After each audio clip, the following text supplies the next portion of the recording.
Premium Time Center for Investigative Journalism is a media innovation and development organization founded in 2014 to promote an independent media landscape that advances fundamental human rights, good governance, and accountability in West Africa through civic tools, open data, and investigative journalism. This is our most impactful work this year. My project is called the Media in Nigerian Elections Project, and it centers all around the media and elections in Nigeria. It's a project that has many parts. We have a lot of research work in the project. We have media coalitions. We have investigations, storytelling, just everything that the media can do to help improve or strengthen democratic engagement is what my project does. I think one of the most impactful is our Judges Roundtable. So we undertook some research into conflicting judgments and corruption in the judiciary as it affects election cases and its impact.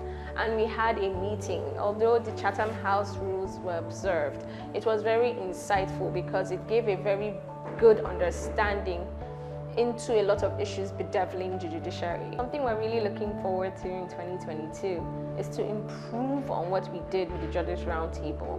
We need to get into the judiciary because they're a key part that is really rarely looked into as opposed to the executive and the legislature.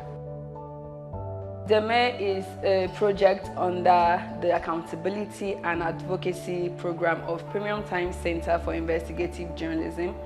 The project basically seeks to ensure that funds released for developmental projects are well utilized. So it has a lot to do with grassroots advocacy, project monitoring, and investigative reporting. This year we had a lot of impact. So we had three major activities. One is the recruitment and deployment of UDEME monitors, known as the U monitors. The second is the engagement of state-based journalists for state-level advocacy and accountability. And then we also had our roundtable discussion, which is the first of its kind so far on the project. For the year 2022, we look forward to a lot of things. For me and the project entirely, we're going to see how we can use our previous investigations and findings for a lot of media advocacy. Is PTCIJ's fact-checking and verification project. It's our response to the fake news problem, where we're trying to ensure that we verify and find out the veracity of factual assertions in public discourse and try to understand the information disorder problem in its entirety.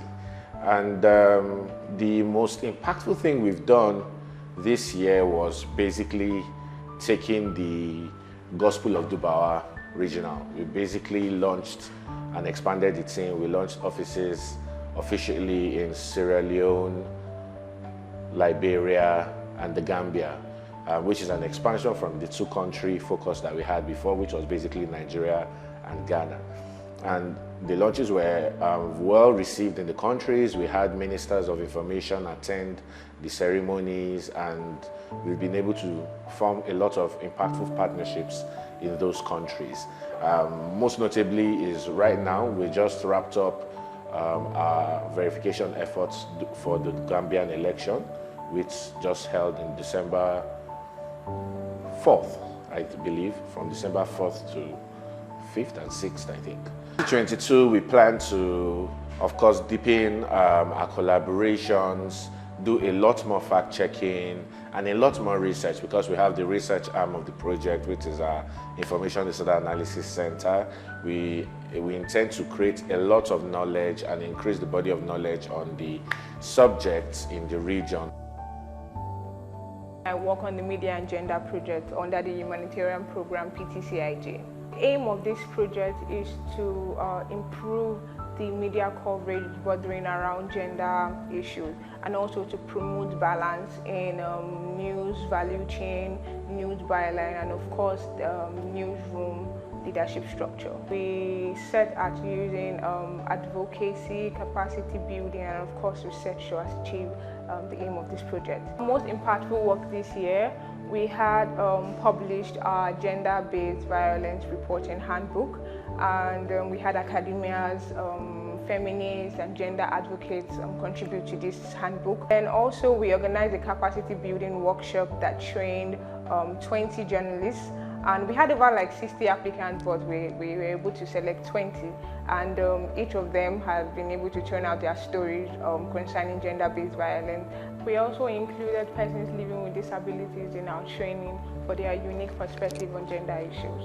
In 2022, we plan on organizing a stakeholders meeting. Also plan to include more persons living with disabilities in our training so we can get their unique idea of what gender issues are all about.